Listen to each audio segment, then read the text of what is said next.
विरह की अग्नि को शांत कैसे किया जाए जब जिया नहीं जाए तो? ऐसी विरह अभी नहीं है, नहीं प्रश्न ही नहीं होता। जब ऐसी विरह पैदा होती, जिया नहीं जाता तो उसमें कहा भी नहीं जाता, उसमें कहा नहीं जाता। वो तो आह है अंदर की, जैसे दिल को कोई मसला करे। शायद इसको ही इश्क कहते हो, जैसे कोई दिल को मसला करे। उर्दू में प्रेम को इश्क कहते हैं, वो भी शायद ऐसा बोल रहा है, क्योंकि अनिर्वचनीयम प्रेम स्वरूपम। प्रेम ऐसा होता है कि जब अपने हृदय में अपने प्रीतम के मिलन की चाह लगती है, तो उस चाह को इतना गुप्त रखता है प्रेमी कि वो भी न जान जाए जिसके लिए हम चाह करते हैं। फिर प्रश्न कैसे बन सकता है कि विरह को कैसे सहा जाए? गलत बात। कहीं न कहीं अहंकार इसमें अपनी सपोर्टता चाहता है कि मैं भगवत विरह में जलने वाली हूं, कि मैं भगवत प्रेमी हूं। गलत। विरही प्रश्न नहीं करता, विरही छुपाता है विरह को। अगर हा कृष्ण कह के रो रहा, अचानक कोई आ गया तो वो एकदम साफ, आप हा कृष्ण कह के रो रहे थे, हाँ पेट में पीड़ा थी इसलिए।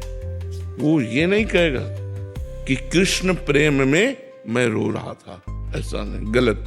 मतलब आप यहाँ जहाँ प्रश्न कर रहे हैं, ये शुद्ध अध्यात्म की जगह है, तो आपके मंगल के लिए, आपका प्रेम वास्तविक विरह में बदल जाए, इसके लिए आपको सपोर्ट करते हैं कि आप ऐसा प्रश्न मत कीजिए, आप ऐसी बात मत कीजिए, नाम जप कीजिए। और जो विरह होता है वो अपने आप हृदय में सबको चबा जाता है, अहंकार को, मन की चंचलता को, दुर्वासनाओं को, और यहां तक कि जीवत्व को भी।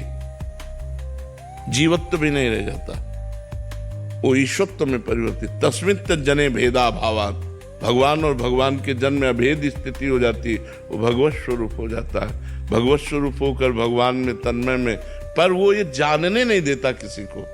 जैसे आपकी जेब में 1 करोड़ रुपया हो तो बार बार हाथ रखें आप, कोई मुझे कुछ है क्या बार बार हाथ रखते हो? नहीं, वहां खुजला रहा था इसलिए खुजला। आप ये नहीं बताएंगे कि 1 करोड़ रुपया है। जब लौकिक धन को हम नहीं बताते तो हम पारलौकिक परम प्रेम धन को हम कैसे बता सकते हैं?